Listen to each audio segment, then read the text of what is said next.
Hello friends, welcome you all. Today we are going to start with the paper number 2. Second है paper JIB का accounting and finance for banker. First paper principles and third paper legal. ये दोनों mostly theoretical हैं. बस accounting एक ऐसा paper है जिसमें थोड़ा मैथमेटिक्स आता है. बैंकों में मैथमेटिक्स कैसे अप्लाई होता है, कैसे EMI कैलकुलेट होता है, किस रेट से सिंपल इंटरेस्ट या कंपाउंड इंटरेस्ट से बैंक चार्ज करती है, वो सारी चीज़ें हम इसमें देखेंगे. So we are going to start with this one. ये पेपर जो है इसमें 4 मॉड्यूल है. मॉड्यूल ए में बिजनेस मैथमेटिक्स एंड फाइनेंस के बारे में देखेंगे. बी में principles of book keeping and accountancy हो जाएगा. थर्ड है final accounts and fourth one is ये टोटली थियरी है. बैंकिंग ऑपरेशन ये टोटली थियरी पार्ट को ये कवर करती है. तो इसमें हम लोग 3 जो है मैथमेटिक्स किस में आती है, तो 3 ये तीनों मॉड्यूल हमें है. बट इसमें क्वेश्चन कैसे पूछे जाते हैं तो वो देख लीजिए. क्वेश्चन का जो पूछने का पैटर्न है वो मोस्टली आपको यहाँ पे 20 to 25 क्वेश्चन 1 मॉड्यूल से पूछेंगे. फिर इसमें जो 4 मॉड्यूल है चारों इक्वल इंपॉर्टेंस रखता है. इसमें सेकेंड मॉड्यूल से भी 20 से 25, आप कभी कभी बोलिए कि 27 से 28 क्वेश्चन भी इससे पूछे जाते हैं. फिर उसके बाद फाइनल अकाउंट है. फाइनल अकाउंट से भी 20 से 25 क्वेश्चन आ जाते हैं या 30 क्वेश्चन तक आ जाते हैं. And last one is this one theory, जिससे भी आपका अप्रॉक्स 20 क्वेश्चन आ जाते हैं. तो इसमें सबसे ज़्यादा जो इम्पोर्टेंट है, ज़्यादा कौन से टॉपिक से ज़्यादा क्वेश्चन पूछते हैं, तो ये डेप्रिसिएशन और अकाउंटिंग से सबसे ज़्यादा क्वेश्चन पूछते हैं. फिर फॉरेन एक्सचेंज से भी पूछते हैं. और बैंक रिकन्सिलेशन स्टेटमेंट, ये मॉड्यूल बी में जो है बैंक रिकन्सिलेशन स्टेटमेंट, इससे कम 8 से 10 क्वेश्चन पूछे जाते हैं. तो ये चैप्टर को बहुत अच्छे से करने की ज़रूरत है, ये हम अच्छे से करेंगे. फिर ये 10th नंबर है, इससे भी जो है 5 to 7 क्वेश्चन पूछे जाते हैं. तो ये हमें मोस्ट इम्पॉर्टेंट ये दोनों आ जाता है. फिर फाइनल अकाउंट में आपका रेशियो एनालिसिस, इससे भी बहुत ज़्यादा क्वेश्चन पूछे जाते हैं, इससे ज़्यादा क्वेश्चन बनते हैं. तो ये हो गई कि मॉड्यूल किस मॉड्यूल से कितना क्वेश्चन पूछे जाते हैं उसकी बात हो गई. तो चलिए हम लोग स्टार्ट करते हैं मॉड्यूल ए से, जो कवर करता है सिर्फ 5 टॉपिक है. देखिए 5 चैप्टर है, बट हर एक चैप्टर बहुत इंपॉर्टेंट है और इसको अच्छे से करेंगे हम लोग. So starting with the first chapter, that is calculation of interest and annuities. Calculation of interest and annuities. सबसे पहले इसमें देखते हैं कि इंटरेस्ट का मतलब क्या होता है. इंटरेस्ट का मतलब 2 तरीके से हम देखते हैं. जब भी हम बैंकों में FD या RD करते हैं, फिक्स डिपॉजिट या रिकरिंग डिपॉजिट, जिसे हम लोग टर्म डिपॉजिट के इसमें कैटेगराइज करते हैं, तो जब भी बैंक में हम FD या RD करते हैं, टर्म डिपॉजिट करते हैं, तो बैंक हमें इंटरेस्ट पे करती है, जो भी उनका रेट ऑफ इंटरेस्ट होता है उस पर. बट जब भी बैंक से कोई लोन लेता है, कोई भी कस्टमर बैंक से लोन लेता है, तो उस केस में जो है बैंकों को आपको पे करना होता है. मतलब बैंक इंटरेस्ट चार्ज करती है जो कि कस्टमर को पे करना होता है. तो ये हो गई इंटरेस्ट की बात. अभी इसमें 2 कैटेगरी होता है, एक तो सिंपल इंटरेस्ट होता है, एक कंपाउंड इंटरेस्ट होता है. सिंपल इंटरेस्ट जो देखिए आप मोस्ट ऑफ द टाइम जो है कस्टमर के लिए नहीं बल्कि स्टाफ को देती है. बैंक अपने स्टाफ के लिए सिंपल इंटरेस्ट चार्ज करती है. बट आम आदमी, हम जैसे जो जनता है, जो भी जनता है, उनके लिए कंपाउंड इंटरेस्ट चार्ज होती है. एन्यूटीज़ का मतलब समझते हैं. एन्यूटीज़ का मतलब होता है एक series of fix payment eight a specified time interval over a given time period. एक फिक्स टाइम पीरियड पे एक स्पेसिफाइड अमाउंट जो है वो अगर आपके पास आता है, जैसे रेंट हो गया, रेंट के केस में आपके पास जो है हर महीने एक फ़िक्स अमाउंट आता है, तो वो एन्यूटी कहलाता है. So we are going to start with the first chapter. तो यहाँ पे देख लीजिए कि इंट्रोडक्शन दिया हुआ है. यहाँ पे इंट्रोडक्शन में ये बताया है कि बैंकिंग बिजनेस जो है मेनली एक्सेप्टिंग डिपॉजिट और लेंडिंग के लिए होता है, जिसमें बैंक पे इंटरेस्ट डिपॉजिटर को पे करती है और जो भी कस्टमर को लेंड किया है उस पे इंटरेस्ट चार्ज करती है. Then the interest is payable इधर एट पीरियोडिक इंटरवल और end of the loan period. या तो वो पीरियडिक इंटरवल पे इंटरेस्ट पे होगा या तो लोन पीरियड एंड होगा तो पे होता है. सो starting with the simple interest. Simple interest क्या होता है? जब भी when money is loaned, the borrower usually pay a fee to the lender. This is called interest. जब भी कोई कस्टमर को लेंड करता है बैंक, तो उस पर एक इंटरेस्ट चार्ज करता है, एक फ़ी चार्ज करता है, जिसको इंटरेस्ट कहा जाता है. और सिंपल इंटरेस्ट का मतलब होता है कि amount of interest calculated a fix percentage of amount borrowed और lent at the start and paid at the receive at the end of the contracted period. मतलब एक ही रेट ऑफ इंटरेस्ट पे, एक सिंपल रेट ऑफ इंटरेस्ट पे आपको दिया हुआ है कि इतना ही रेट ऑफ इंटरेस्ट पे आपको स्टार्टिंग से एंड तक आपको चार्ज किया जाएगा, तो वो सिंपल रेट ऑफ इंटरेस्ट होता है.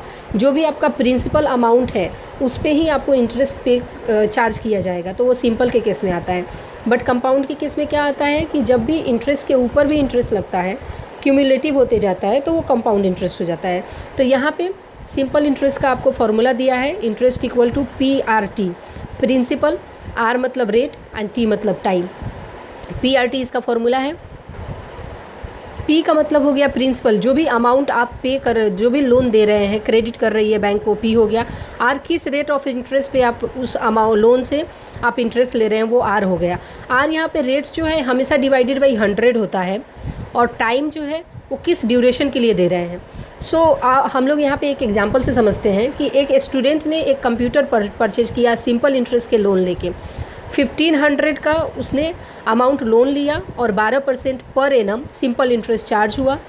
तो if the loan is to be paid back after 2 years, 2 साल का टाइम है कि 2 साल में उसको लोन चुकाना है, तो उसमें हमें कैलकुलेट करना है, वी हैव टू कैलकुलेट कि the amount of total interest, कितना अमाउंट उसने टोटल इंटरेस्ट पे किया, and the total amount to be paid back after 2 years. पहला तो इंटरेस्ट कितना पे किया और बाद में उसने total amount with amount plus interest, उसने जो प्रिंसिपल प्लस इंटरेस्ट कितना उसने पे किया। तो हम लोग इसको एक देख लेते हैं एग्जाम्पल। यहाँ पे देख लीजिए 1500 इज़ प्रिंसिपल अमाउंट, उसके बाद रेट आ जाता है 12% एंड टाइम आ जाता है 2 ईयर्स। तो यहाँ पे देखिए सबसे पहले हम लोग ये जो 12 है, इस 12 को हम लोग 100 से डिवाइड करेंगे, तो ये कितना आ जाएगा, 0.12 आ जाएगा। फिर हम लोग फार्मूला जो अपना सिंपल इंटरेस्ट का फार्मूला है PRT, इसमें हम लोग इसको पुट करेंगे वैल्यू 1500 इंटू 0.12 इंटू 2, फिर इसको हम लोग कैलकुलेट कर लेंगे। जैसा कि हम सब जानते हैं कि कैलकुलेटर अलाउड होता है, एग्ज़ाम में कैलकुलेटर अलाउड होता है, तो हमें जो है यहाँ पे जो भी अमाउंट दिख रहा है बस उसको कैलकुलेट करना है। होप कि आप लोग को ये दिख रहा होगा, 1500 इंटू 0.12 इंटू 2, तो ये आपका आ जाता है 360। देख लीजिए 360 आ गया, तो सिंपल इंटरेस्ट हमारा आ गया 360। उसके बाद हम देख लेते हैं यहाँ पे, अभी ये सिंपल इंटरेस्ट 360 आ गया। अभी बैंक को कितना पे करेगा, तो principal plus interest total amount उसको पे करना होगा। तो ये 1500 प्लस 360 जो है ये इंटरेस्ट, तो 1860, 1860 रुपये जो है सिंपल इंटरेस्ट से उसको, अगर 1500 रुपये लिया तो 2 साल में उसको 1860 रुपये पे करने होंगे। उसके बाद यहाँ पे और भी एग्जाम्पल है, यहाँ पे देख लीजिए एक और एग्जाम्पल है, एक दूसरा एग्जाम्पल है, ये आप खुद इसको सॉल्व करके देखिए। फिर भी कुछ इशू आया कि कैसे कैलकुलेशन हुआ है, तो आप ज़रूर कमेंट में करके पूछिए, मैं आपको इसको सॉल्व करके दिखाऊंगी। So now we are going to see compound interest क्या होता है। कंपाउंड इंटरेस्ट का मतलब ये होता है कि ये एक ऐसा इंटरेस्ट है that is paid on the original principal amount and also on the accumulated part of interest, कि अपना जो बैंक ने लोन दिया अमाउंट एग्जैक्टली जो अमाउंट है उस पर भी चार्ज होगा, प्लस उस पर जो इंटरेस्ट कैलकुलेट होगा उस पर भी वो इंटरेस्ट चार्ज करेगी। तो ये होता है कंपाउंड इंटरेस्ट। इसका फॉर्मूला आप यहाँ पे देख लीजिए, इसका फॉर्मूला है P ब्रैकेट में 1 + R and to the power n। R जो है आपका रेट ऑफ इंटरेस्ट हो गया, n यहाँ पे टाइम हो गया। n को आप t आप मानिए या n मानिए, कन्फ्यूजन क्रिएट नहीं होना चाहिए, कोई एक ही आप इसको समझ के चलिए। तो सबसे आसान इसको होगा कि आप इसको n रखिए या t रखिए, आपको जो ऐसा कन्वीनियंट लगता है वैसा रख सकते हैं। तो अमाउंट इज़, यहाँ पे अमाउंट है, amount equal to P principal 1 + R का पावर n।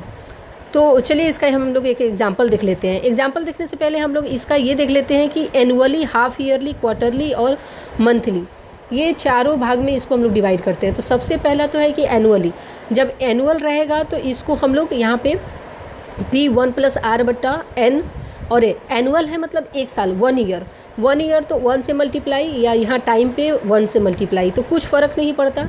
यहाँ पे अगर 1 से n को मल्टीप्लाई करते हैं, डिवाइड करते हैं, R से 1 को मल्टीप्लाई करते हैं, तो यहाँ पे कुछ फ़र्क नहीं पड़ता, क्योंकि 1 से मल्टीप्लिकेशन के बाद ये एक्चुअली वही आ जाएगा। फिर उसके बाद हम अगर हाफ़ ईयरली देखेंगे, तो हाफ़ ईयरली के केस में मैं यहाँ पे बुक में आपको बता देती हूँ ताकि आपका कॉन्सेप्ट क्लियर हो जाए। अभी यहाँ पे देखिए, यहाँ पे जब भी अमाउंट जो है इसका फॉर्मूला होता है P1 प्लस, कंपाउंड इंटरेस्ट का फॉर्मूला हो गया P1 + R का पावर n।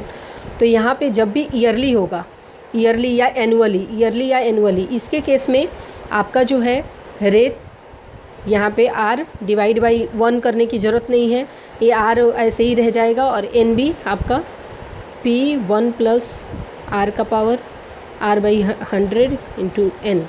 फिर ये हो गया। फिर हाफ़ ईयरली का केस रहा, हाफ़ ईयरली का केस रहा तो इसके केस में क्या होगा, p1 plus r by 2 by 100 and यहाँ पे 2 से मल्टीप्लाई हो जाएगा। रेट को 2 से डिवाइड करेंगे हाफ़ ईयरली में और टाइम को आपको मल्टीप्लाई करना होगा। फिर उसके बाद आ जाता है अगर क्वार्टरली का केस हुआ तो, क्वार्टरली का केस हुआ तो इसके केस में जो है r डिवाइडेड बाई 4 हो जाएगा और n मल्टीप्लाइड 4 हो जाएगा।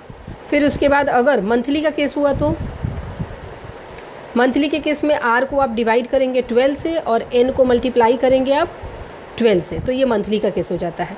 तो आपको ये ध्यान में रखना है कि क्वेश्चन में क्या पूछा है, ईयरली पूछा है, हाफ ईयरली है, क्वार्टरली है, मंथली है। मंथली आपको पता है कि 12 मंथ होता है तो मंथली, क्वार्टर 4 क्वार्टर होता है, हाफ ईयरली मतलब 6 मंथ 2 होता है, तो इसलिए 2 हो गया। आर को 2 से डिवाइड करना है एंड एन को 2 से, टाइम को 2 से मल्टीप्लाई करना है। ईयरली का केस हो गया तो आपका सिंपल फार्मूला पुट करना है। सो यहाँ पे जो है एक क्वेश्चन बनता है कि कंपाउंडिंग पीरियड क्या होता है। यहाँ पे मोस्ट ऑफ द टाइम एक ऐसा क्वेश्चन बनता है कंपाउंडिंग पीरियड क्या होता है। तो compounding period stands for the time interval between which the interest is added to the principal. Principal में जब इंटरेस्ट ऐड होने के बीच का जो टाइम होता है उसको कंपाउंडिंग पीरियड कहा जाता है। तो ये एक ध्यान रखिएगा। चलिए अब हम लोग देख लेते हैं एग्जाम्पल कि इसका एग्जाम्पल क्या हो सकता है। सो यहाँ पे एग्ज़ाम्पल मेंशन नहीं किया हुआ है, तो चलिए मैं अलग से एक एग्जांपल आपको करा देती हूँ। यहाँ पे देखिए एक क्वेश्चन है कि x deposited 11,200 with a bank at 14% per annum compound interest for 2 years. What is the compound interest for 2 years. 2 साल के बाद उसका जो है कंपाउंड इंटरेस्ट क्या होगा, कितना अमाउंट उसको मिलेगा। अगर उसने 11,200, 14% is a very high amount. इतना इंटरेस्ट रेट तो आजकल कोई भी बैंक पे या फाइनेंशियल इंस्टीट्यूशन नहीं पे करती है, बट सिर्फ कैलकुलेशन के लिए है कि 2 साल तक उसने डिपॉजिट किया है, 2 साल के बाद उसको 11,200 रुपये पे कितना अमाउंट उसको मिलेगा, इंटरेस्ट कितना मिलेगा या टोटल अमाउंट कितना मिलेगा, वो हम लोग देख लेते हैं। सो आपको पता है कि टोटल अमाउंट जो है, अमाउंट का फॉर्मूला क्या होता है, amount equal to principal into 1 plus rate बट्टा 100 और पावर में हो जाता है n। तो प्रिंसिपल 11,200 ले लेते हैं, 1 प्लस रेट, रेट 14% है, तो जब 100 से आप इसको डिवाइड करेंगे तो 0.14 ले लें। आपको पता है कि इसको कैसे कैलकुलेट करना है, मैं यहाँ पे बता देती हूँ आपको। इसको कैलकुलेट कैसे करना है कि अगर 14 दिया है रेट, 14 डिवाइड बाई आपको डिवाइड बाई 100 करना है, तो ये कितना 0.14 आ जाता है। तो 0.14 ऑलरेडी ले लेते हैं हम लोग और इसको पावर में 2 ईयर्स के लिए बोला है। सो अगर हम लोग इसको कैलकुलेट करते हैं 11,200, इसको 1 प्लस, अब इसको देखिए इसमें 1 प्लस करते हैं, +1 करते हैं, +1 करेंगे तो ये 1.14 आ जाता है। तो 1.14 पावर 2। अभी इसको हम लोग कैलकुलेट कर लेते हैं। तो 1.14 को कैलकुलेट करेंगे, 1.14 इंटू 1.14, ये टोटल कितना आ जाता है 1.2996 और मल्टीप्लाई कितना से करना है 11,200, मल्टीप्लाई करते हैं 11,200, तो ये टोटल कितना आ जाता है 14, देख लीजिए 14,555। यहाँ पे 52 जो है 5 के ऊपर आता है तो हम राउंड ऑफ करके इसको क्या करते हैं, हाईएस्ट डिजिट में राउंड ऑफ करते हैं, तो 5 की जगह 6 हो जाएगा, 14,556। तो यहाँ पे आंसर हम लिख देते हैं 14,556। 52 को हमने राउंड ऑफ कर दिया, तो ये टोटल अमाउंट हो गया। मतलब बैंक उसको जो है 11,200 पे 2 साल के बाद 14,556 रुपये देगी। अब हमें निकालना क्या है, कंपाउंड इंटरेस्ट। तो कंपाउंड इंटरेस्ट निकालने का फॉर्मूला क्या होता है, जब भी अमाउंट, टोटल अमाउंट में से अपना प्रिंसिपल निकाल लीजिए तो कंपाउंड इंटरेस्ट हो जाता है। तो अगर हम लोग यहाँ पे 14,556 में से 11,200 माइनस कर देते हैं, यहाँ पे देख लीजिए 14,556 माइनस 11,200 कर देते हैं तो 3356, इसका जो है 3356, मतलब 14% के इंटरेस्ट रेट से, 14% के इंटरेस्ट रेट से कोई भी बैंक जो है 2 साल में 3,356 रुपये उसको एज अ इंटरेस्ट पे करेगी। तो ये कंपाउंड, देखिए सिंपल इंटरेस्ट और कंपाउंड इंटरेस्ट में कितना फ़र्क है। यहाँ पे इंटरेस्ट पे भी इंटरेस्ट आपको मिल जाता है, जो भी अमाउंट है वो कंपाउंडिंग का बहुत ही बड़ा वैल्यू होता है। ये कंपाउंडिंग का जो मतलब है कि इसमें इंटरेस्ट पे भी जब इंटरेस्ट मिलता है, क्वार्टरली कंपाउंडिंग या ऐसा मेंशन होता है, तो ये अमाउंट जो है एक ह्यूज अमाउंट हो जाता है डिपॉजिट का। सो नेक्स्ट हम लोग देख लेते हैं। अभी देखिए यहाँ पे स्पेशल नोट में एक मेंशन हुआ है कि जब भी कंपाउंड इंटरेस्ट में when interest is compounded continuously उसका इंटरेस्ट कंपाउंडेड होते जा रहा है, अगर एन टाइम जो है इन्फिनिटी को अप्रोच करता है, तो उस केस में जो है अमाउंट का फॉर्मूला बनेगा PERT। ये कभी कभी एग्ज़ाम में पूछा हुआ है, ये एग्ज़ाम में पूछा हुआ क्वेश्चन है, तो ये ध्यान में रखिएगा कि अमाउंट इक्वल टू PERT। और ई का मतलब यहाँ पे हो जाता है कि अप्रॉक्सीमेटली 2.71828। तो ये एक बार ध्यान में रखिएगा कि ये भी क्वेश्चन आ सकते हैं। यहाँ पे रूल ऑफ 72 क्या कहता है? रूल ऑफ 72 ये बोलता है कि कितने दिन में, कितने साल में आपका अमाउंट डबल हो जाएगा। तो रूल ऑफ 72 का मतलब है कि आपको जो भी है फॉर्मूला इसका ये होता है रूल ऑफ 72 का कि 72 divided by interest rate. Interest rate bank का क्या है? इंटरेस्ट रेट आज के डेट में अगर किसी बैंक का 6% है, 6% है, तो आप 72 से अगर इसको डिवाइड कर देते हैं तो ये कितना हो जाता है? 1 6 1 जा 6 और 6 2 जा 12। तो 12 साल में जो भी आपका अमाउंट होगा, अगर 6% के हिसाब से है तो 12 साल में आपका पैसा जो है डबल हो जाता है। ये भी एक एग्ज़ाम में पूछा हुआ क्वेश्चन है। यहाँ पे एक एग्जांपल दिया है, सिंपल और कंपाउंड इंटरेस्ट का मिक्स में है। ये एक आप सॉल्व कर लीजिएगा। इनकेस कुछ इशू आता है तो आप ज़रूर पूछिए कमेंट में, मैं आपको बताऊँगी। उसके बाद हम लोग देख लेते हैं कि fix and floating interest rate क्या होता है। फिक्स रेट और फ्लोटिंग इंटरेस्ट में फ़र्क क्या होता है? फिक्स रेट का मतलब होता है कि इंटरेस्ट रेट फिक्स होता है, और फ्लोटिंग का मतलब होता है कि वो फ्लक्चुएट होते रहता है।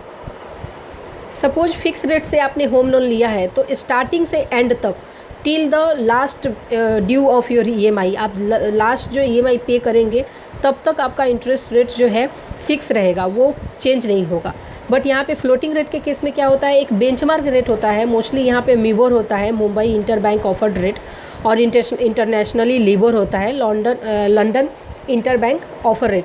तो उस रेट से जो है फ्लक्चुएट होता है। अगर देखो बैंक का एक फिक्स रेट होता है, जैसे 2% बैंक ने अपना डिसाइड कर लिया, और बेंचमार्क रेट जो है वो फ्लक्चुएट होता है। अगर मिबोर फ्लक्चुएट हो गया, 8% हो गया, तो बैंक जो है चार्ज करेगी 2% एक्स्ट्रा, उससे 2% एक्स्ट्रा, डिपेंड अपॉन कि मिबोर का जो बेंचमार्क रेट है वो कैसे फ्लक्चुएट होती है, उसके हिसाब से फ्लोटिंग रेट डिसाइड होता है। फ्लोटिंग का मतलब है कि फ्लक्चुएट होने वाला रेट, और फिक्स रेट का मतलब नेम सजेस्ट करता है कि फिक्स रेट स्टार्टिंग से एंड तक फिक्स रहेगा, और फ्लोटिंग में जैसे जैसे बेंचमार्क रेट चेंज होगा उस हिसाब से इसके चेंजेस होते जाते हैं। सो ये फिक्स और फ्लोटिंग का आपका एग्जाम्पल हो गया। फिर front end bank and interest rate क्या होता है? Front end bank and interest में, इसमें ना बैंक एंड इंटरेस्ट जो है मोस्टली बैंक फॉलो करती है। अब देखिए फ्रंट एंड क्या होता है? फ्रंट एंड के मतलब में क्या होता है कि सपोज आपने 5 लाख का लोन लिया, तो बैंक क्या करेगी कि 5 लाख में से 1 लाख उसका जो इंटरेस्ट बनता है वो ले लेगी स्टार्टिंग में ही, और 4 लाख आपको डिसबर्स कर देगी। वो अमाउंट का आपको जो भी यूज़ करना है, आप लोन अमाउंट वो यूज़ करिए। बट स्टार्टिंग में ही उसने, गांव में देखेंगे कि जब भी कोई जमींदार अपना पैसा देता है, तो गांव में उसके चांसेस जो होते, जमींदार की अपनी दादागिरी भी होती है कि मेरे पास से ये पैसा ले रहा है तो मैं पहले ही इंटरेस्ट कट कर लूँ, या और लोगों की मजबूरी होती है कि चलो ठीक है ये पैसा मुझे पे कर रहा है तो इंटरेस्ट पहले कट कर ले रहा है तो भी चलेगा। बट बैंकों में क्या प्रैक्टिस फॉलो किया जाता है कि यहाँ पे बैंक एंड इंटरेस्ट रेट जो है वो माना जाता है। इसमें क्या होता है कि जो भी अमाउंट है फुल अमाउंट डिसबर्स हो जाता है। अब सबसिक्वेंटली जो है प्रिंसिपल के साथ साथ अमाउंट को अमाउंट जो है वो charge subsequently and monthly, quarterly या एग्रीड बेसिस पे है वो जो कट किया जाता है। तो बैक एंड और फ्रंट एंड में यही फ़र्क हो जाता है। फ्रंट एंड में क्या है कि वन टाइम में स्टार्टिंग में ही प्रिंसिपल अमाउंट में से आपका इंटरेस्ट को कट कर लिया जाता है, और जो भी रेस्ट अमाउंट होता है वो डिसबर्स हो जाता है। और बैक एंड के केस में सबसिक्वेंटली जो है चार्ज होता है। तो बैंक फॉलो करती है बैक एंड इंटरेस्ट रेट। उसके बाद हम लोग देख लेते हैं calculation of interest using product and balances. अब कुछ प्रोडक्ट है उसके हिसाब से जो है ये कैलकुलेट होता है। Annuity one of the most important, annuity का क्वेश्चन बहुत बनता है एग्ज़ाम में। इसमें डिफरेंट टाइप के एन्यूटी होते हैं। सबसे पहले तो आपको मैंने स्टार्टिंग में ही बताया, चैप्टर स्टार्ट किया तभी कि एन्यूटी क्या होता है। एक फ़िक्स सीरीज ऑफ अमाउंट जो है स्पेसिफाइड पीरियड पे, एक फ़िक्स टाइम पे, कि हर टाइम के 1 तारीख के हर महीने कि 1 तारीख को आपको इस अमाउंट का जो है 10,000 अगर घर का रेंट है तो आपके अकाउंट में 10,000 क्रेडिट हो जाएगा। तो वो एक सीरीज ऑफ फिक्स पेमेंट हो जाता है, उसको एन्यूटी कहा जाता है। ये 2 प्रकार के होते हैं, पहला हो जाता है ऑर्डिनरी एन्यूटी और दूसरा हो जाता है एन्यूटी ड्यू। ऑर्डिनरी एन्यूटी क्या होता है? एन्यूटी ऐसा एन्यूटी जो एंड ऑफ ईच पीरियड हो। एंड ऑफ ईच पीरियड मतलब पोस्टपेड कनेक्शन का एग्जांपल आप ले सकते हैं। आपने एक मोबाइल का किसी भी मोबाइल का आपने कनेक्शन लिया, पोस्टपेड कनेक्शन, आपका बिल जनरेट होता है और आपको लास्ट में उसका पेमेंट करना होता है। अदरवाइज़ आप क्रेडिट कार्ड ले सकते हैं कि आपने जितना खर्चा किया लास्ट में आपका जो है पे करना पड़ेगा। और एन्यूटी ड्यू के केस में क्या हो जाता है कि स्टार्टिंग में है, जैसे रेंट पेमेंट या बैंकों में आरडी जो ओपन करते हैं, स्टार्टिंग में 1 या 2 तारीख जो भी टाइम आप देते हैं तो स्टार्टिंग में ही कट होता है। ऐसा नहीं कि मंथ एंड होगा फिर आपका जो है अमाउंट डिडक्ट होगा। तो ऑर्डिनरी याद रखने के लिए देखिए, ऑड और एंड ऐसे रिलेट करिए। ऑड ऑर्डिनरी एन्यूटी, ऑड और एंड मतलब and of the each period, last में पे करना है ऑर्डिनरी एन्यूटी। और एन्यूटी ड्यू, अगर ये ऑड एंड में पे हो गया तो ड्यू जो है स्टार्टिंग में होगा। इतना ध्यान रखिए कि ऑर्डिनरी एन्यूटी एंड में और एन्यूटी ड्यू जो है स्टार्टिंग में पे करना होगा। यही फ़र्क है दोनों में। उसके बाद इसका जो है calculation of future value of ordinary annuity. अब यहाँ पे ऑर्डिनरी एन्यूटी और एन्यूटी ड्यू, ऑर्डिनरी मतलब एंड में, ऑर्डिनरी का भी फ्यूचर वैल्यू कैसे कैलकुलेट करेंगे, प्रेजेंट वैल्यू कैसे कैलकुलेट करेंगे, एन्यूटी ड्यू का फ्यूचर वैल्यू कैसे करेंगे और प्रेजेंट वैल्यू कैसे करेंगे। अब फ्यूचर वैल्यू और प्रेजेंट वैल्यू होता क्या है ये देख लेते हैं। सो हम लोग यहाँ पे फ्यूचर वैल्यू और प्रेजेंट वैल्यू समझ लेते हैं कि फ्यूचर वैल्यू होता क्या है। फ्यूचर वैल्यू का मतलब ये होता है कि आज के डेट में सपोज एग्जांपल लेते हैं कि 1 लाख रुपए आपके हाथ में है और आप जानना चाहते हैं कि 5 साल बाद ये 1 लाख रुपए कितना हो जाएगा, उसका वैल्यू कितना होगा, तो वो हो जाता है फ्यूचर वैल्यू। सपोज कि आपके पास एक फ़्लैट है, आज के डेट में 50 लाख का एक फ़्लैट है। आप जानना चाहते हैं कि 5 साल के बाद ये 50 लाख के फ़्लैट की कीमत क्या हो जाएगी, तो मतलब आप फ्यूचर वैल्यू जानना चाहते हैं। आपके पास जो चीज़ अभी प्रेजेंट में है उसका आप फ्यूचर वैल्यू जानना चाहते हैं, आपके हाथ में जो है उसका आप फ्यूचर वैल्यू जानना चाहते हैं, भविष्य में इसका जो है कॉस्ट कितना हो जाएगा, तो वो वैल्यू हो जाता है फ्यूचर वैल्यू। और प्रेजेंट वैल्यू क्या होता है? प्रेजेंट वैल्यू के केस में होता है जैसे कि आपने एक ना LIC में एक पॉलिसी ले रखा है, या सपोज कोई भी इंश्योरेंस पॉलिसी एक ले रखा है जिसका अमाउंट जो है 20 लाख रुपए, आज से 10 साल के बाद आपके पास ना 20 लाख रुपए आने वाला है। तो वो 20 लाख रुपए का आज प्रेजेंट में उसका वैल्यू क्या होगा, अगर आप प्रेजेंट वैल्यू जानना चाहते हैं तो मतलब आपके पास जो भविष्य में पैसे आने वाले हैं, आज से 10 साल के बाद 10 लाख रुपए आपके पास आने वाले हैं, तो आज के डेट में उसकी वैल्यू क्या है, वो प्रेजेंट वैल्यू होता है। फ्यूचर वैल्यू का मतलब कि आज आपके हाथ में है और आप उसका वैल्यू जानना चाहते हैं, आपके फ्लैट की कीमत क्या होगी, फ्यूचर 5 साल के बाद आपके फ्लैट की कीमत क्या हो जाएगी, तो वो फ्यूचर वैल्यू हो गया। प्रेजेंट वैल्यू का मतलब कि आपके पास जो है फ्यूचर में एक 10 लाख रुपए आने वाले हैं, आज उसकी कीमत क्या है वो आप जानना चाहते हैं, तो वो हो जाती है आपकी प्रेजेंट वैल्यू। सो यहाँ पे मेंशन है कि future value of ordinary annuity. Ordinary annuity को याद रखने के लिए मैंने ऑड मतलब एंड, जिसका पेमेंट जो है एंड में आपको पे करना है, तो ऑर्डिनरी एन्यूटी। ऑर्डिनरी एन्यूटी का हम लोग फ्यूचर वैल्यू निकालने का फॉर्मूला देख लेते हैं कि क्या है। यहाँ पे देख लीजिए आप याद करने के लिए, फ्यूचर वैल्यू का ऑर्डिनरी एन्यूटी का फ्यूचर वैल्यू अगर हमें निकालना है तो इसका फॉर्मूला आपको रटना पड़ेगा, इसका दूसरा कुछ उपाय नहीं है, फॉर्मूला तो हमें याद करना ही होगा कि क्या है। तो यहाँ पे C into 1 + R⁴ divided by R - 1, या आप यहाँ पे R रखिए, या यहाँ पे दिया हुआ है I दिया हुआ है तो I रखिए। हर जगह या तो आप R कर लीजिए या I से याद रखिए, आपको कन्वीनियंट हो वैसे आप याद रखिए। तो यहाँ पे C 1 + R⁴ -1 divided by R, इस तरह से जो है ये सिंपल एक फार्मूला है, इसमें ही थोड़े बहुत चेंजेस हो जाएंगे तो फिर present value of ordinary annuity निकल जाएगा, फिर आपका एन्यूटी ड्यू का भी फार्मूला उससे आपको निकल जाएगा।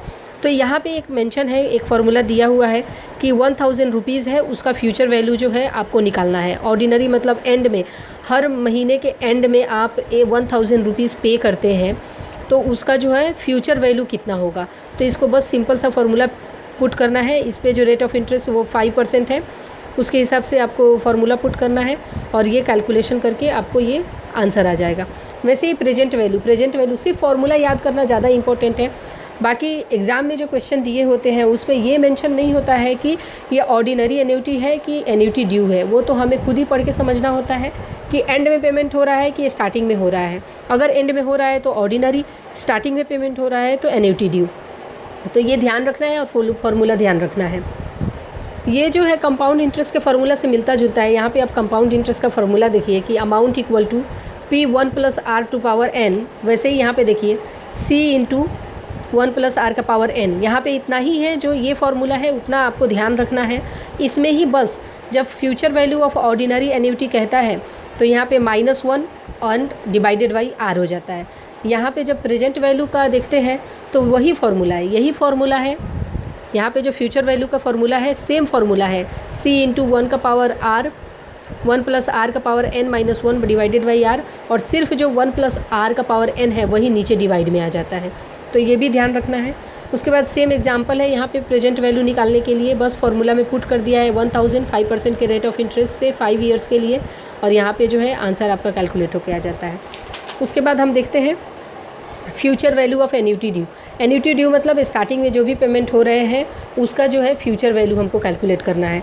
तो इसके लिए भी एग्जांपल यहाँ पे देखिए, इस यहाँ पे फार्मूला दिया है C × 1 का पावर R 1 + R का power n - 1 divided by I। इसको I करिए R करिए, आप पे डिपेंड करता है, × 1 + R। तो ये जो फार्मूला है ये भी मिलता जुलता है। ये सेम फार्मूला यहाँ पे देखिए, इसमें सिर्फ यहाँ पे 1 + R से मल्टीप्लाई किया है। तो ये छोटे छोटे डिफरेंस है जो ध्यान में रखने हैं, और ये हो जाता है future value of annuity due. यहाँ पे फ्यूचर वैल्यू ऑफ ऑर्डिनरी में ये फार्मूला है। इसी फार्मूला में जब future value of annuity due होता है तो 1 + R से इसमें मल्टीप्लिकेशन हो जाता है। इसमें भी वही एग्जांपल है, सेम कैलकुलेट कर लेना है।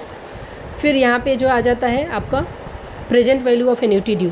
इसके केस में जो है सेम फार्मूला है, जो यहाँ पे फार्मूला है सेम फार्मूला यहाँ पे मेंशन है, सिर्फ 1 + R से बाई n से डिवाइड होता है, जो कि आपका present value of ordinary annuity में भी यहाँ पे डिवाइड हो जाता है। तो सेम है, सिर्फ एक्स्ट्रा आ जाता है 1 + R। तो ये याद रखें। इसको याद करने के लिए आप एक लिख लीजिए, चारों फार्मूला एक जगह लिख के मोबाइल में सेव कर लीजिए, और उसको दिन में कम से कम 10-15 बार देख लीजिए तो आपको याद हो जाएगा। तो ये कैलकुलेशन हो जाता है। उसके बाद आ जाता है कि रीपेमेंट ऑफ डेट का रीपेमेंट, जो भी कर्ज लिया है आपने उसका रीपेमेंट करने का तरीका क्या है, वो होता है EMI, इक्वेटेड मंथली इंस्टॉलमेंट इसको कहा जाता है full form. Equal monthly quarterly instalment of principal plus interest apply during the period, equated monthly quarterly, bullet balloon repayment. कोई भी कर्ज को रीपेमेंट करने के तरीका क्या क्या होता है उसका यहाँ पे बताया। 3 तरीका होता है, एक तो इक्वल मंथली या क्वार्टरली इंस्टॉलमेंट होता है, दूसरा इक्वेटेड मंथली होता है, और तीसरा बुलेट बलून रीपेमेंट मेथड होता है। तो इसमें सबसे मोस्ट इम्पॉर्टेंट जो है EMI कैलकुलेशन, जो कि एग्ज़ाम में भी क्वेश्चन पूछे जाते हैं और ये बैंकों की प्रैक्टिस भी है, यही फॉलो किया जाता है। तो EMI का फार्मूला भी यहाँ पे देख लीजिए, इसका फार्मूला आपको याद रखना है। जैसे आपने principal, simple interest, compound interest और एन्युटी ड्यू, ऑर्डिनरी एन्युटी के प्रेजेंट एंड फ्यूचर वैल्यू के साथ साथ EMI का फार्मूला, ये भी आपको ध्यान में रखना है। EMI का फार्मूला क्या होता है, principal into rate P × R 1 + R का पावर n बट्टे 1 + R का पावर n - 1। तो ये यहाँ पे P × R, इतना ध्यान रखें, P × R, और ये जो है 1 + R का पावर n, फिर नीचे 1 + R का पावर n - 1। तो ये याद रखने का अच्छा तरीका है, P × R 1 + R का पावर n डिवाइड बाई 1 +, ये सेम हो जाता है। देखिए 1 + R का पावर n, 1 + R का पावर n नीचे भी है, और सिर्फ नीचे में आपको -1 करना है, नीचे डिवाइड जब करते हैं -1 करना है। तो ये EMI कैलकुलेशन का हो जाता है। अब एक चलिए यहाँ पे एग्जांपल देख लेते हैं कि 1 लाख का लोन है, इंटरेस्ट रेट 12% से बैंक चार्ज करती है, और 12 महीने में उस लोन को जो है चुकाना है, तो कितना उसको EMI पे करना होगा, उसका ये कैलकुलेशन है। यहाँ पे देख लीजिए 1 लाख का है, 12% मतलब डिवाइड बाई 12 करेंगे, तो ये क्या हो जाता है, क्योंकि मंथली है ना, पर मंथ EMI कितना आएगा, इसलिए 12 से डिवाइड करेंगे, और उसके बाद उसको 100 से डिवाइड करेंगे। 12 डिवाइड बाई 12 तो 1 आ गया, 1% मतलब 100 से तो 0.01 ये आ जाता है। और यहाँ पे जो है n = टाइम कितना दिया हुआ है, 12 मंथ, 12 मंथ में उसको पे करना है। तो यहाँ पे EMI का फार्मूला में हम डाल देते हैं 1 लाख इंटू 0.01, 1 प्लस ये P हो गया आपका, ये R आ गया, R आपका ये आ गया। R कैसे कैलकुलेट किया, R कैलकुलेट करने के लिए यहाँ पे देख लीजिए, यहाँ पे मेंशन है 12 आपका दिया हुआ है, 12% पर पर एनम मतलब ये डिवाइड बाई 100 हो जाता है ना, तो ये जब ये मंथ दिया है तो 12 से डिवाइड करेंगे 1, तो 1/100, तो ये 1/100 को हम लोग 0.01 लिख सकते हैं। ठीक है, तो यहाँ पे मेंशन है कि 1 लाख इंटू 0.01, फिर यहाँ पे आप फॉर्मूला जब पुट करेंगे 1 + r, यहाँ पे आप 12 डिवाइड बाई 1 प्लस इतना, तो जब इसको आप कैलकुलेट करेंगे ये 1 + 0.01 को 12 तक आपको जो है मल्टीप्लाई करना होगा। आप यहाँ पे देख लीजिए, अभी जैसे मैं बताती हूँ, यहाँ पे 1 ये ऐड करेंगे ना 1 + 0.1 तो 1.01 हो जाएगा। 1.01 इंटू 1.01 इक्वल टू, अभी यहाँ पे देखिए 1.01 इंटू 1.01 किया मतलब 2 टाइम्स डिवाइड किया है तो यहाँ पे 3 आता है, यहाँ पे देखिए 3 आता है, तो मुझे 12 टाइम इसको मल्टीप्लाई करना है, सॉरी मल्टीप्लाई किया है, तो 12 टाइम मल्टीप्लाई करेंगे तो हम लोग इसको जब 2 बार किया तो यहाँ पे 3 आता है, तो 12 करना है तो 13 करेंगे, तो सिर्फ इक्वल का साइन प्रेस करेंगे, कितनी बार 13 टाइम्स। अगर हम इसको प्रेस करेंगे 10, 11, 12, 13, तो ये कितना आता है 1.1268। तो यहाँ पे आप देख लीजिए, यहाँ पे मेंशन है 1.126825, ये जो है आ गया हमारा। तो ये कैलकुलेशन का अच्छा तरीका है, आपको जो है कैलकुलेट करने में आसान होगा कि जब भी हमको कैलकुलेशन करना होता है, अगर 12 टाइम्स करना है तो एक ज़्यादा करेंगे तो हमें वो वैल्यू आता है, कैलकुलेटर पे एक ज़्यादा करना होगा। जैसे एग्जांपल के लिए देख लीजिए, अगर 2 × 2 करते हैं तो ये हमारा कितना आता है 4 आता है, 4 तो आया, लेकिन यहाँ पे क्या है 2 × 2 2 बार किया तो 3 आया। तो वैसे ही हमें जब पावर निकालना रहता है तो हमें एक बार ज़्यादा करना होता है। ठीक है, उसके बाद ये कैलकुलेट करके ये जो है इसका आंसर आ जाता है EMI का। सो ये EMI का हो गया आपका कैलकुलेशन। उसके बाद हम लोग देख लेते हैं, यहाँ पे एक और एग्जांपल दिया है, ये भी आप सॉल्व करके देखिए। उसके बाद आप इसका एग्जांपल, उसके बाद जो है दूसरा जो है थर्ड ऑप्शन है कि बुलेट बलून रीपेमेंट मेथड क्या होता है। किसी भी कर्ज को इस मेथड से भी पे किया जा सकता है, जो बैंकों में मोस्टली इसको नहीं फॉलो, इस प्रैक्टिस को फॉलो नहीं किया जाता है, मोस्टली EMI का प्रैक्टिस ही फॉलो होता है। तो बुलेट बलून का मतलब क्या होता है, बट एग्जाम में तो पूछेगा क्वेश्चन, तो हमें करना होगा। यहाँ पे क्या है कि बुलेट बलून रीपेमेंट के मतलब इसमें क्या होता है कि under which the entire loan amount is repaid eight the end of the period. And of the period last में ही हम सारे अमाउंट को जो है एक साथ पे करते हैं। क्रिएशन ऑफ सिंकिंग फंड, अब यहाँ पे आ गया एक क्वेश्चन कि सिंकिंग फंड होता क्या है। तो वी कैन से कि सिंकिंग फंड जो है, जब भी एक अमाउंट हम अकुमुलेट करते हैं कि एक स्पेसिफिक पर्पस के लिए, कि हमें इस पर्पस के लिए जो है एक पीरियोडिक कंट्रीब्यूशन करते हैं और एक टाइम स्पेसिफाई करते हैं कि इतने टाइम में हमें इस अमाउंट को पे करना है। जैसे कि कुछ ऑब्जेक्टिव होता है, ऑब्जेक्टिव क्या होता है, हमें कुछ कर्ज को चुकाना होता है, या दूसरा कोई बॉन्ड इशू हुआ है उसको रिडीम करवाना है, या कुछ इक्विपमेंट वगैरह हमारा जल गया है और हमें नया इक्विपमेंट की ज़रूरत है, तो उसके लिए छोटा छोटा फंड करके इकट्ठा करके हम उसको इक्विपमेंट को रिप्लेस कर सकते हैं, उसके लिए फ़ंड जमा किया, या नया इक्विपमेंट बाई करना है उसके लिए, तो सिंकिंग फंड क्रिएट करते हैं। तो यहाँ पे देखिए, when a specified amount of money is needed at a specified future date, एक किसी फ्यूचर डेट में हमें एक अमाउंट, जैसे 1 लाख रुपए, या आप बिजनेस के केस में देखेंगे नया इक्विपमेंट खरीदना है, 10 लाख रुपए की ज़रूरत है, एक फ्यूचर डेट में हमें 10 लाख रुपए की कंपनी में ज़रूरत है, तो it is good practice to accumulate systematic a fund by means of equal periodic deposit. एक इक्वल पीरियोडिक, जैसे बैंकों में RD होता है ना, कि हर मंथ में एक पीरियड पे, हर एक मंथ में आपको इक्वल अमाउंट जो है वो पे हो जाता है, तो ये सच फंड इज कॉल्ड, उसी को सिंकिंग फंड कहा जाता है। जैसे कि क्या है सिंकिंग फंड का मेन ये क्या है, यूज क्या है, डेट को पे ऑफ करना, या बॉन्ड इशू किया है उसको रिडीम करवाना है, या इक्विपमेंट वर्न आउट है उसको रिप्लेस करना है, नया इक्विपमेंट ख़रीदना है, तो ये सब के लिए ज़रूरत होता है। तो सिंकिंग फंड क्रिएट करके, और जो है बुलेट बलून मेथड के में ये आता है कि इंटायर लोन को आप एक साथ पे करेंगे। सिर्फ इतना ध्यान रखिए कि इंटायर लोन को एक बार में पे किया जाता है, तो बुलेट बलून मेथड आता है। उसके बाद उसका फॉर्मूला भी यहाँ पे दिया हुआ है। ये सिंकिंग फंड हो गया। फिर यहाँ पे फॉर्मूला पर future value of annuity, future value annuity का फ्यूचर वैल्यू सिर्फ निकालना है, वो एन्यूटी ड्यू या ऑर्डिनरी एन्यूटी की बात नहीं कर रहा है, सिंपल एक एन्यूटी है उसका जो है फ्यूचर वैल्यू हमें कैलकुलेट करना है। तो इसका फॉर्मूला क्या हुआ था, A = 1 + I का पावर n माइनस 1/i। ये आपको ध्यान में रखना है। आई रखिए, आर रखिए, ये एक बार आर ही रखिए हर जगह ताकि आसान हो जाए याद रखने में। तो ये भी फार्मूला एक ऐड कर लीजिए, जब भी आप लिख रहे हैं वहाँ पे ये भी फार्मूला एक ऐड कर लीजिए। तो ये हो जाता है आपका फ्यूचर वैल्यू ऑफ एन्युटी निकालने का फार्मूला।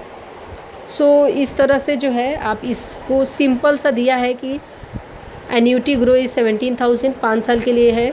रिप्लेस एक कार खरीदने के लिए जो है आपको what money deposited would be required if you could invest 12% compounded monthly compounded होता है। यहाँ पे ध्यान रखिए कि मंथली कंपाउंडेड होता है 12% के हिसाब से।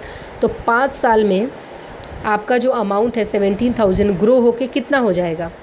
तो यहाँ पे देख लिए फ्यूचर वैल्यू हम यहाँ पे कैलकुलेट करेंगे। फ्यूचर वैल्यू जो है आपको मंथली कितना पे करना पड़ेगा, हर महीने आपको कितना पे करना पड़ेगा कि अगर आप 17,000 का if you wish an annuity to grow ₹17,000 आप 5 साल में करना चाहते हैं तो आपको कितना पे करने की ज़रूरत है। तो यहाँ पे आई का वैल्यू आपको पता है कि 12 डिवाइड बाई 12 और उसके बाद 100 से आपको परसेंट निकालेंगे तो 0.01 हो जाएगा। फिर 5 × 12 इसलिए कि पर मंथ बोला है, हर महीने। तो 5 × ईयर में दिया है, मंथ में कैलकुलेट करने के लिए 12 से आपको गुना करना पड़ेगा तो ये 60 हो जाता है। फिर फ्यूचर वैल्यू का फॉर्मूला हम लोग यहाँ पे मेंशन कर देंगे। आपको फ्यूचर वैल्यू मतलब 17,000 चाहिए तो फ्यूचर वैल्यू 17,000 है और यहाँ पे कितना पे करना होगा हर महीने वो निकालना है और यहाँ पे वैल्यू पुट करिए और यहाँ पे ए आ गया जो कि मंथली पेमेंट शुड बी 208 अगर 12% के हिसाब से अगर हर मंथ पे करते हैं तो 17,000 आपको 5 साल के बाद आपको मिल जाता है। तो ये हो गया कैलकुलेशन। उसके बाद ये भी कैलकुलेशन है, बस एक बार देख लीजिएगा, गो थ्रू कर लीजिएगा, वही एग्जाम्पल दिया हुआ है। So this is all about कि फर्स्ट चैप्टर का हो गया। अब इसमें मैं आपको 2-3 क्वेश्चन बता देती हूँ कि क्वेश्चन कैसे कैसे पूछे जाते हैं। उसके बाद हम लोग सेकेंड चैप्टर देखेंगे कैलकुलेशन ऑफ YTM। सो इसमें जो क्वेश्चन है ऐसे क्वेश्चन पूछे जा सकते हैं कि एन्युटी क्या होता है। तो एक fix payment specific time interval पे एक स्पेसिफिक पीरियड के लिए पे करना जो है एन्युटी कहलाता है। सिंपल इंटरेस्ट क्या होता है, तो simple interest that is paid each year as a fix percentage of amount. एक अमाउंट पे फिक्स परसेंटेज जो है पे करना है तो सिंपल इंटरेस्ट हो जाता है। और कंपाउंड इंटरेस्ट क्या होता है, तो it is a interest that is paid on the original principal amount and also on the accumulated part of interest. जो भी इंटरेस्ट पार्ट होता है उस पर भी पे करने की ज़रूरत है।